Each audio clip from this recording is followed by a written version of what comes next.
Bismillah, alhamdulillah, peace be with you. Welcome to another episode of The Deen Show. My next guest, from the tender young age of 7 years old, all the way until he was about 16, 17 years old, he was accompanying his mother at many of the different evangelical conventions, conferences, the likes of Benny Hinn, T.D. Brooks, and some of the world famous preachers that are out there. And then he woke up, he realized, hold on, what's going on? All this scandal that's involved with all of these preachers out there, all the corruption. And then he just left religion altogether. Got involved in the nightclub scene, and the club scene, the party scene. But he's here on The Deen Show today to tell us his story. We want to know where he's at today. That's the important thing. Not yesterday, but today. Where is he at? You're going to hear his story here on The Deen Show. We'll be right back. Peace be with you. Assalamu alaikum. How are you, Hamid? Alaikum salam. How's it going? Alhamdulillah, I feel good. We introduced you as the evangelical Christian kid who was out there at all the different evangelical conventions, conferences. Is this right?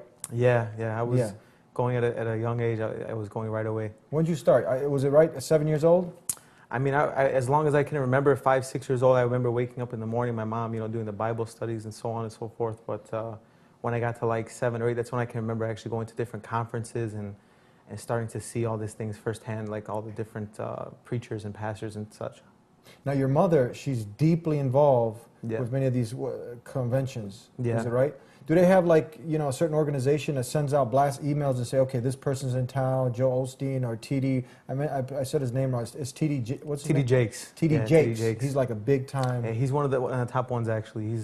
He's huge in the southern part of the United States. Is she involved in a network? Now she gets all of the information, and then she would just grab you by her arm and say, let's go? Yeah, when she first started out, one of the big ones that she used to follow was this one pastor named Morris Cirillo, and once he started going in, then she started receiving emails and phone calls and different things like that.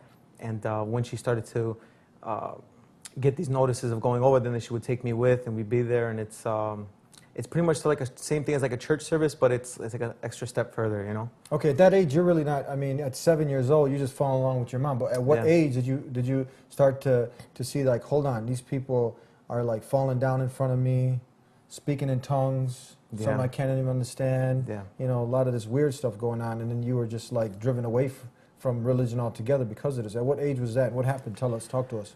Man, right in the beginning, when it was starting, like when I was young, under 10 years old, I was going into what they call like the children area of the convention, where they would put you with like an assistant pastor, I guess you could say, and they're just doing like different songs and different things like that, and kind of doing the same type of thing you do at a service, where they're teaching you different things about the Bible.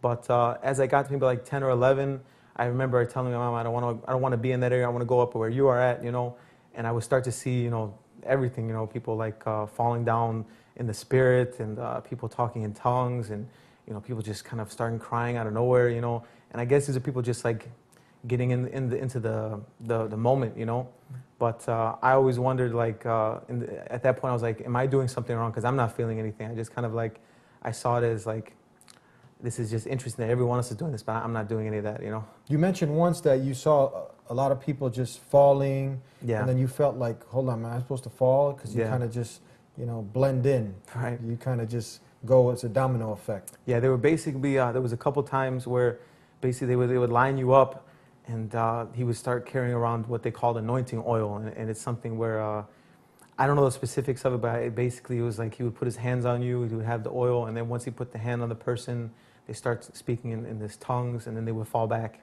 And it was almost like, to say it in layman's terms, like a conveyor belt. You're just going down the line, and each person's going down one by one. And I was at the point where, my mom's standing next to me, everyone goes down, and they get to me, and I'm thinking like, okay, I got to feel something's going to come up, something's going to happen. And then he put his hand on, I'm like, okay, I'm just going to, like, because I didn't, there was nothing. I just went back just to follow the crowd, You didn't want to be the odd one out. Yeah, I didn't, because if I stand there, I'm thinking like I'm doing something wrong, I'm not supposed to be doing this, So for many people that don't know what this speaking in tongues is, they're going to hear it right now. I think in one of those videos that was TD Jakes. TD Jakes. Yeah. Now he's speaking something, and that something sounds like gibberish. I mean, it doesn't fit in any language bracket, and you can kind of make things up, siggy jiggy ja ja whatever. It's just a gibberish. Yeah. I mean, did that go through your mind when you're listening to this? Yeah, I mean, there was each person that you would hear doing it does it in a different way. You know, it's not like there's one universal tongues that everyone speaks. It's you know, my mom would do it, other people would do it, and it's just their way, I guess, of being like filled in with the Holy Spirit. You know, and this is just like getting caught in the moment, I guess. So okay, now you're going through all this, and how at what point did you realize, hold on, this stuff did it make sense? I mean, there were moments, of course, I was young, I was listening here and there, and some things I would listen to stories that they were talking about, but that aspect of it, I never experienced it myself. I never I never fell back, I never spoke in tongues, I never did these things, so I never kind of like bought into that aspect of it. But the religious part of it, I think, from my opinion, I think I was too young to and grasp all the different concepts of one God and, you know, what Jesus, son, where does he fit into the equation? And this, I never really asked those questions at that age, you know. Yeah. Now you got Benny Hinn. You also attended some of his conventions, once, twice, many times. Actually, many times. Yeah. Benny Hinn. He's like one of the biggest.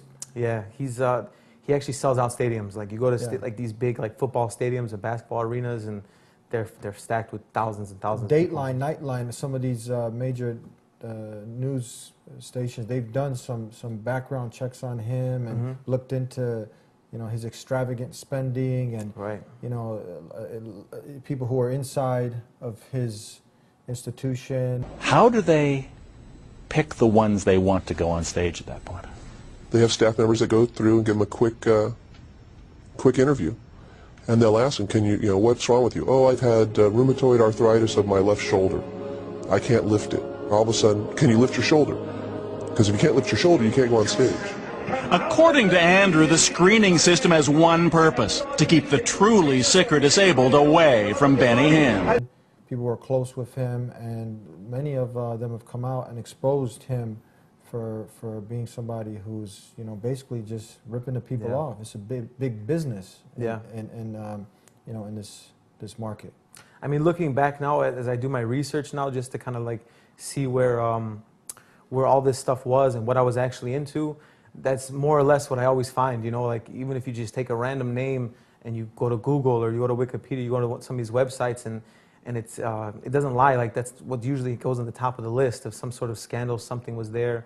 There was actually a really well-known singer back in the day. He was like one of the biggest among the kids. His name was Carmen, and it was always said like, oh no, he's single. He's done celibacy towards God. Like he doesn't want to, you know, get a wife or anything like that. And then I read up recently that he basically had a scandal where he was had an affair with someone else's pastor's wife or something like that. I'm not exactly sure on the specifics, but you find most of these things going on with most of these guys. There's some sort of scandal behind it. There's some kind of scandal. Something, yeah. And most of these guys were either good salesmen, good hustlers, guys who are out there knowing, looking at a way to cheat people. And I mean, this is a real good business to be in. Yeah. You know, because Jesus is a product, and they're selling that product. That's what they call him, a product. Yeah. And they're selling them, and people are just many are just blindly following. Yeah. And you snapped out of it. I mean, you weren't really, you know, hypnotized by it, but when you got to a certain age, you mentioned something that you just wanted to believe in one God. Yeah, I got to the point where I started looking at all this stuff, and I started, because my dad, on the other hand, he was Muslim, and he was telling me things about Islam as well, but then when I go back to my mom, now she was telling me certain things, and it was kind of conflicting, so I got to the point where I was like, I don't even think I want to believe in any of this other, you know, Jesus, Muhammad, this. I just want to believe in God. I believe that it exists, but just that one, and that's, I don't want to have to worry about any of the other specifics, you know. Mm-hmm. We're going to take a break, Hamid, and we'll be right back with more of your story, Hamid's story, here on The Dean Show. Back here on The Dean Show with a very interesting story. Hamid, who at a young age, 7 years old, you were accompanying your mother, who was attending dozens of these evangelical conventions. And really, whenever we do a show, you know, we try to make sure that, you know, we're not trying to disparage on anybody or hurt anybody's feelings, but sometimes, you know, in delivering the truth, you know, when you love somebody so much and someone else is telling you that this person's cheating on you, this person's no good for you, and they even bring you the pictures and they bring you the proof, you know, those things hurt, but you're doing it out of the love. So it's not hard to find, if you want to know that many of these people who are, I mean, most of them, they're shysters. World's greatest scammer, Benny Hinn. What's his name, sir? Benny Hinn, that's the world's greatest scammer. They're just really out there taking advantage Yeah. of people. And to clarify as well, like the people that I had met along the way, like all these people that I used to hang out with and go to dinners with and being in that area, these were great people. I met people from all walks of life, people from other countries, and they were just always great people, you know, nothing ever against that. It's just now when you go into the realm of what they're actually learning, Yeah. it's different. So I mean, you met a lot of interesting people, a lot of Yeah. good people, you Yeah. know, who really are. Maybe that's their journey. They might have to Yeah. go through that. But if you do the one thing, you call upon your Creator, your Maker alone, He'll guide you. He'll facilitate a way. So I mean, it's interesting. You know, you can hear right now, and then one of some of these tactics and tricks, like Benny Hinn, you can hear him right now. He says, "Look into my eye. I'm not a liar." Look at these eyes. I have never lied to you. Never. I never will. When you hear him, when somebody, you can just, anybody who's just using, not led by emotion, you can just hear what he just said, call the people up and said, "I'm not no liar," you know, and definitely someone like this is someone who needs to be exposed and people need to be aware of. Now let's keep going along. You left this. At what point did you just tell your mother, "I'm not going to any more of these conventions"? How did that work out from there? I mean, there would basically be times where I got to the point where my mom would ask me, like, you know, it's coming up again in Dallas, or it's coming up again in Orlando and such, and they say, like, you know, we're ready to go, and I'm like, you know what, I don't think I'm going to go this time. I would say I had like schoolwork or something. I just didn't feel like I was going, you know, and then it would start to get to the point where, you know, she would stop asking me, and she kind of knew that I wasn't, you know, into it as much anymore, you know. But then from that point on, like, I started kind of doing things where it wasn't the best, and I started hanging out with a couple of people. I didn't get into anything bad stuff. I still hold on to my parents, you know, where they really grounded me strong. I never had a sip of alcohol, never smoked a cigarette, any drug in my life, and I'm proud, you know, I'm proud because they taught me that. But I started doing things that were definitely, you know, just kind of taking me towards the wrong path, hanging out with the wrong people a little bit, you know. So you kind of went into the party scene now. A little bit, yeah. You went that route. Yeah. Okay, so how long did that last? I mean, that was like maybe 4 or 5 years, something like that, and it was I was just kind of like going to school, going to work, and then doing that on the weekends and everything, and it's I kind of got in the back seat a little bit, you know. Mm-hmm. So what made you realize that, look, there's got to be, did you ever think about there's got to be more to life than just partying, there's got to be more to life than just following my desires? Okay, you grew up, you know, being exposed to something that, I mean, you know, the basic belief is that God sent His Son, died for the sins of the world, that He was one with the Father, Son, Holy Ghost, three gods but one, Trinity, and the suicide of God. This, I mean, besides the shysters and you know, all the hocus pocus stuff that, you know, we've seen, the belief, did that make sense? I mean, when I started actually researching into Islam, I started trying to compare the two. I tried to, one thing that I do in my life in general is that when I try to go for something, whether I purchase something, I go for something, I try to discount it. I try to kind of like find the wrong in it, because then it makes it strong. Like, you know what, doesn't make sense, you know? So like, for example, with Islam, that's what I tried to do, where I tried to like basically see what was wrong with this. I would see like, okay, Muhammad, what was the validity of what he's saying? I tried to look at, you know, how do Muslims believe in Jesus? I said, how do they believe in other stories in the Bible? What do they think of? You know, I just started comparing the two and finding out different things. And the more and more I learned, I just started seeing that, you know, Islam was making a lot more sense, a lot of more common sense. A lot of the stuff in Christianity was more faith, you know, just kind of like, you know, just believe, you know, like this is something where you just have to keep doing what you're doing, follow this path, and just believe, you know. It's kind of like, just trust me. Yeah. But if you're going to put your life savings into a house or a car, and someone's just like, hey, I want a full inspection, but they said, no, just trust me. Yeah. We wouldn't just, Yeah, this, you know. it's a huge investment. I don't know. It's a huge investment. But this is our hereafter, after Yeah. here. So this is very important. I mean, you did a smart thing. You just you took a scientific, analytical approach, and the more you did that, you know, you came at it like a skeptic, and what things just made sense. Yeah, I mean, to be honest, what started the whole thing was I started really looking at like what happens, like you said, when life does end. I mean, like my mom's not going to be here forever, my dad's not going to be here forever, family, friends is not going to. I'm not going to be here forever, you know. So what does really happen? And people say some things, but something has to like click. Something has to make sense, you know. And the more and more I started searching into Islam and learning about how kind of like that way of life went and everything, there was not one thing that I found within Islam that made me think it wasn't right. Every single time I learned something new, it's kind of like I was going up a ladder and just kept going. I felt like I kept going in the right direction, you know. But someone just watched some anti-Islamic film, and he says, "Man, maybe we got to send this guy a CD. He hasn't, you know, seen all these supposed, you know, terrorist attack that Muslims are blamed for. We know Islam has nothing to do with that, or Islam oppressing women, Islam being backwards." Did you get exposed to these misconceptions? Yeah, every single thing. And as I was researching into Islam, I started getting, you know, different things from different friends, Christian friends as well, you know, exposing to different things. You know, man, these guys are terrorists, and the women, they're oppressed. They look at them, they have to, you know, wear this thing, you know. And I think it falls into the category of just, it's a strong word, but it's ignorance. You know, I mean, once you start learning about something, the more you research into something, the more you understand something. And if you don't put any effort into researching it, then you're just left with a blank thought of something. You don't really know about it, you know. In the nightclub scene, the party scene, the just do as you want atmosphere, hanging around with guys, many playing PlayStation, smoking weed, just wasting their time. Was there fulfillment? Not saying you were doing that, but I'm sure you've seen that, and many youth are doing that. Those people that you know to this day who are still involved in bad things, did you have any fulfillment doing any of these things? And the people that you know that you look back now, are they happy? I mean, to be honest, when I first started going into it, there was a sense of fun. You know, it was something new, it was something exciting. It was like everything was new to me.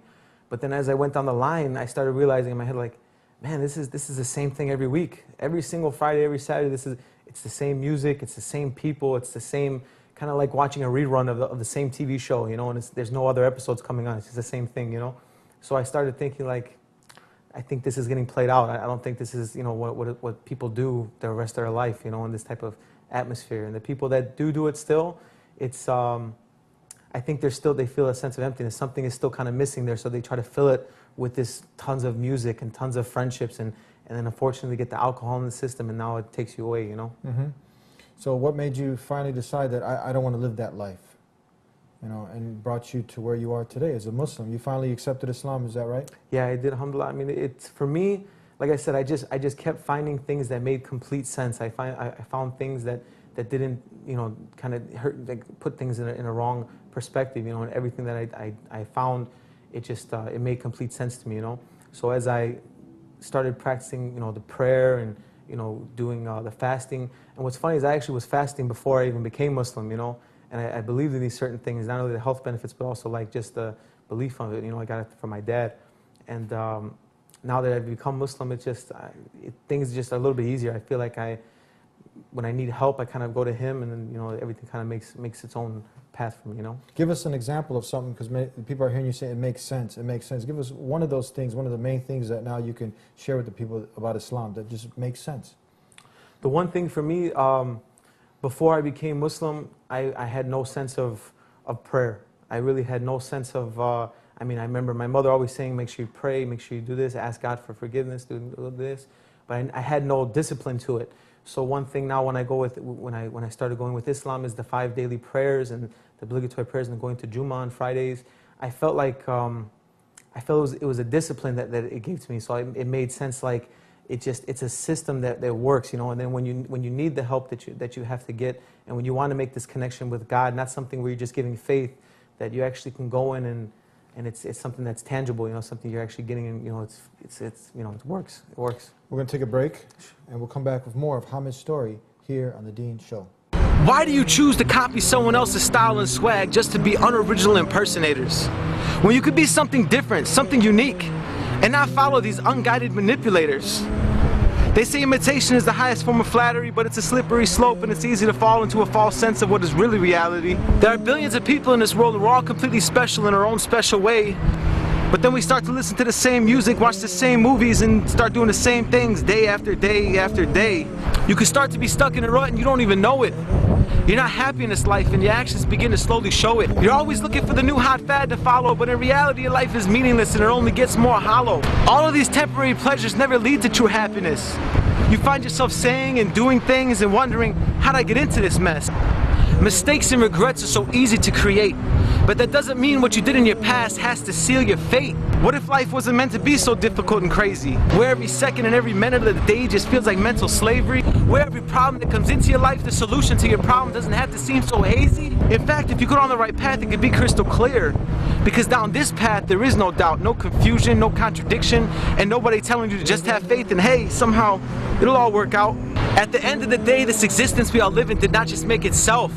Something divine and all-knowing brought you into this world with a clean bill of health. The animals, the trees, the seven seas, the air you breathe, all live in complete coexistence and in perfect harmony. Back here on the Dean Show with Hamid, and next phase of life, you go through the partying, friends who are partying, following your desires. Is there is a void there? Yeah, it's an empty feeling, yeah. It gets played out quickly? Yeah, it gets real fast. And now, did you always have this firm belief that there is a maker of mankind, that there is a designer for this whole universe and everything in it? 100%. I mean, too many things that you see just in your daily life, it's like you have to, if you don't question, I think your perspective is wrong. I think if you can't look at the trees and look at this, just different stuff that's going on, the animals, I mean, just the sense of being able to, like, just breathing, you know, it's a miracle in every step that you take, you know, so it has to be a creator, there has to be something that made all this, you know. Now, there was, one of the main differences, there's a lot of similarities because the message comes from the source, the creator of mankind. So he sent messengers and they all came with the same message, worship the creator, not his creation, and they came with evidences and proofs. And then when people started to talk to you, as we talked before, about the concept of the pure monotheism in Islam, that you only worship the creator. You don't go through Jesus, Muhammad, or anybody. You just worship God, just the maker of mankind. How did that resonate with what's inside of you? It's, I go back to again, it made sense. You know, I think anything in life that you look at, if it's simple, the simpler things in life are always the best, you know. I have other people in my family who are actually of the Catholic faith, and there's a lot of complexities in that, you know, with the rosaries and going to confession and kind of like giving your sins to like somebody behind a door, you know, and there's a lot of like questions that kind of, if something you do starts at like questioning more, 4 or 5 more questions, then I think it kind of gets too complex. And I think this is just simple. You follow God. Muhammad, peace be upon him, was the final messenger of God, and the messages before them, peace be upon all of them, were bringing the same message. That's simple to understand. Very simple. Worship the creator, not his creation. That made sense. And what was the final thing? Did you procrastinate a little bit? Because a lot of people, when they look into Islam, when they're brave enough to step forward, because there's a lot of vilification going against, people are maligning Islam, and there's a smoke screen, and people are trying to, you know, there's a lot of deception. But when you finally looked into it yourself, you said it made sense, right? But now, did you procrastinate in the beginning to finally accepting Islam?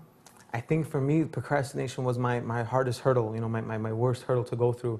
I mean, I was fasting during the month of Ramadan. I would go to Jummah with family. I would sit in the back just to kind of see what was going on before I accepted Islam. And I just kept on saying, like, man, I'm going to go a little more, search a little more just to make sure. I want to, you know, but then I started to think, like, man, I could end up being 56 years old, or I might not go till tomorrow. You never know what happens. And now I procrastinated too much, you know.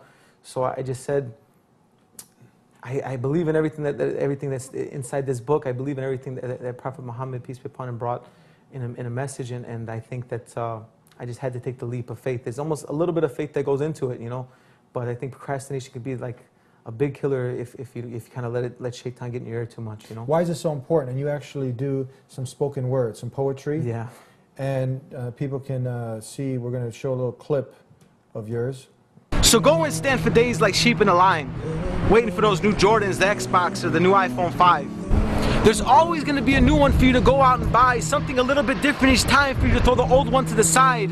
But I'll repeat what I said to you earlier, that what you're doing is not the path to true happiness. I mean, think about it. Wouldn't the one who created you and gave you life be the one to give you eternal bliss? If you're starting to wonder why this life is feeling like a test, that's because it is.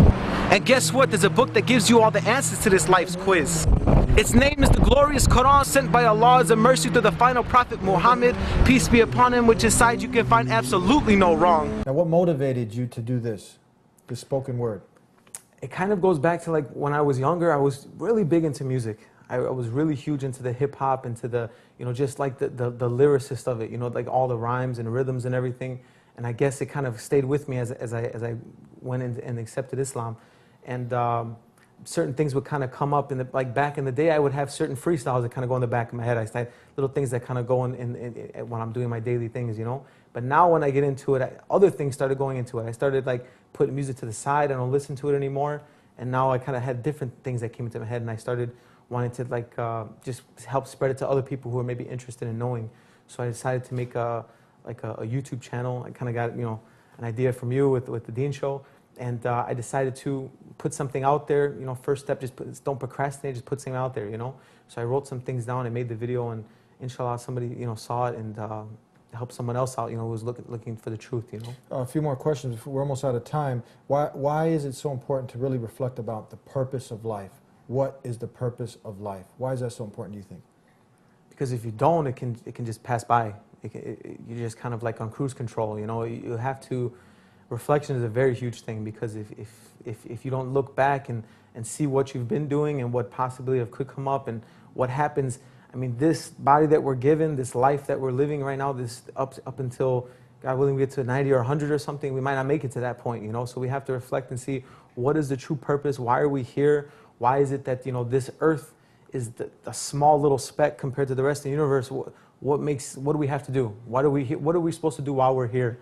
And once you start like just contemplating these thoughts, then you got to start researching. Just take the next logical step and start researching. If you find anything at all that goes against common sense, anything at all that just, it says, you know what, I think that's just hogwash, it's horrible, then let it go.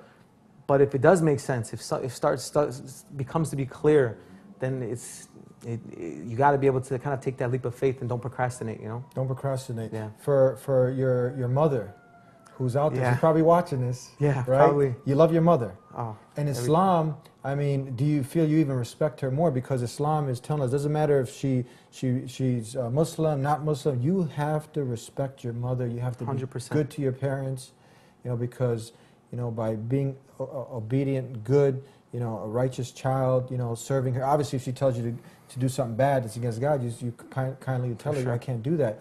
But what would you like to share with your mother if she's watching right now? I mean, just kind of, you know, kind of let like some of the defenses that you would kind of normally get and kind of put it to the side, and the media and all these things that they put out there about Islam in general, just kind of like put that to the side for a minute and really research the true origin. I mean, you know, pick up the book of, you know, the Quran, you know, and this book it's not cooties, it's not going to give you something. I mean, if anything, it's going to open up your eyes a little bit, you know, and I think even if, like I said, similar with the other thing, if something doesn't make sense, if something is against what your nature believes, then, you know, put it down. But if it does start to make sense, then, you know. And that, if people can dig, because as soon as you open the verbatim word of God, the Quran, all over it's telling you to worship the maker of mankind, the creator of mankind, and doesn't have anything in there that goes against humanity as a whole. It's calling you to everything good, everything organic, we call it, everything that would just bring peace and prosperity in a human being's life. Thank you very, very much for being with us here on the Dylan Show. And another person's story, how they came to this beautiful way of life, Islam. Islam simply means submission to the will of the Creator, the one who made you, made this universe and everything in it. Jesus prayed to the Creator. The Lord's Prayer, O Father who art in heaven, hallowed be thy name, thy kingdom come, thy will be done. That's Islam, submission to the will of God, not submission to the will of Jesus or anything in creation. And if you can understand that, and this is something that resonates with what's within your very nature, the worship of the one Creator. That's it. That's what Islam is all about. And doing good deeds, preparing for the day of judgment, paradise at the end or the hellfire. And if you really have a sincere want for this, then do the very basic thing. Ask the Creator alone. There's a lot of confusion out there, right? And who's the leader of confusion? The enemy to mankind. If you believe in a Creator, then you believe that there is a Satan, a devil, who's trying to deceive mankind. So ask the Creator for help. And when you follow many of these Benny Hinns and all of these other people who are out there, you know, exploiting people, you see, I mean, it doesn't take too much to see the corruption that they're involved in, exploiting the people, and the false message that they're sending. So stop, take a look, analyze, put your emotions to the side, and ask the Creator alone. Very simple homework I'm giving you to do. Ask the Creator alone to guide you. That's it. We're not asking for your money. We're not going to send you any special genie in a bottle. Just ask the Creator alone to guide you. And don't forget, as we cut out, we started a hashtag on Twitter, Priceless Blessings of the Creator. Get with that on Twitter. Follow us on Twitter. Like us on Facebook. And share this message of peace with the world. Peace acquired by submission to the will of your Maker, the Maker of mankind, the one Creator. We'll see you next time, God willing. Until then, peace be with you.